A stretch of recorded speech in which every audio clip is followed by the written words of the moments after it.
Hydrogen के spectrum की व्याख्या करने में जब रदरफोर्ड असफल हुआ तब नील्स बोर ने हाइड्रोजन स्पेक्ट्रम की सफल व्याख्या की। रदरफोर्ड के अनुसार रदरफोर्ड इस बात का स्पष्टीकरण नहीं दे पाया कि हाइड्रोजन का स्पेक्ट्रम रेखीय क्यों प्राप्त होता है, तो उसी स्पेक्ट्रम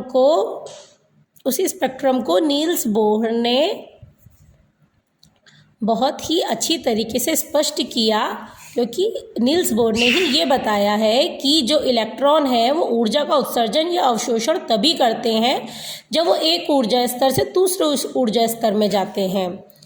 उच्च ऊर्जा स्तर के लिए ई का मान, निम्न ऊर्जा स्तर के लिए ई का मान। और मैक्स प्लैंक के अनुसार ऊर्जा का उत्सर्जन या अवशोषण ऊर्जा के क्वांटीकृत फॉर्म में होता है, जिसका मान होता है एच म्यू।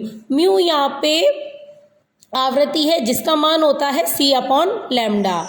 इसी तरीके से इस मान को इस समीकरण में प्रयुक्त करने के बाद हमें 1 अपॉन लैम्डा को हम तरंग संख्या के रूप में व्यक्त कर सकते हैं, और इसके लिए En2 minus En1 upon EHc। अब आपको याद होगा कि हमने पिछली वीडियो में बोर कक्षा की ऊर्जा का परिकलन समझाया था और उसका एक व्यंजक निकाला था। तो ऊर्जा का व्यंजक यहाँ एक ऊर्जा स्तर और दूसरे ऊर्जा स्तर में रखने के बाद, उसके बाद ऊर्जा का मान समीकरण को प्रयुक्त करने के बाद हमें निम्न डेरिवेशन प्राप्त होता है।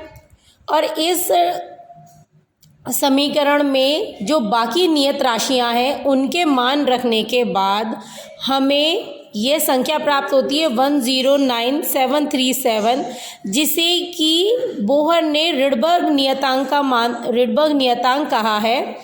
तो म्यू यहाँ पे तरंग संख्या है, आर यहाँ पे रिडबर्ग नियतांक है, N1 यहाँ पे कक्षा है और N2 यहाँ पे दूसरी कक्षा है। यानी एक कक्षा से दूसरी कक्षा में जब इलेक्ट्रॉन जाता है तो ऊर्जा का मान या उससे संबंधित तरंगदैर्ध्य को हम इससे ज्ञात कर सकते हैं।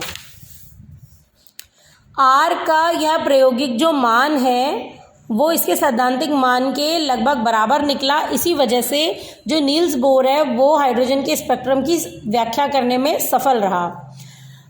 और इसके लिए उसने कहा हाइड्रोजन गैस को थोड़े से नमूने में इसी तरीके से उसने बताया कि जब मतलब रेखीय स्पेक्ट्रम प्राप्त हुआ, और उसने ये भी बताया कि वो छोटी छोटी जो लाइनें होती हैं वो क्यों होती हैं, क्योंकि जैसे अगर अपन इस डायग्राम को देखें तो N1 से N4 में जाने के 4 तरीके हो सकते हैं।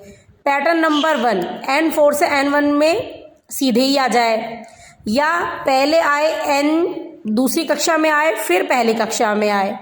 पैटर्न नंबर 3, या तो पहले तीसरी कक्षा में आए फिर दूसरी कक्षा में आए फिर पहली कक्षा में आए, पहले से तीसरी कक्षा में आए फिर तीसरे से पहले कक्षा में आए। यानी एक ही इलेक्ट्रॉन को एक कक्षा से दूसरी कक्षा में जाने के लिए विभिन्न तरीके के पैटर्न होते हैं, इसीलिए रेखाएं हमको बहुत सारी प्राप्त होती हैं।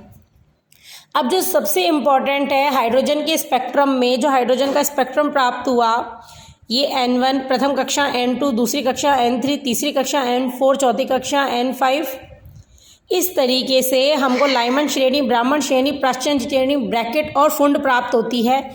इसको अगर अपन इसमें रखें तो N1 का मान 1 2 3 4 5 है, और N2 का मान इसमें क्रमागत रूप से हो सकता है। पहली कक्षा को K L M N O P, और उससे संबंधित जो स्पेक्ट्रमी क्षेत्र है वो सारणी में दिया गया है, इसका तरंगदैर्ध्य दिया गया है।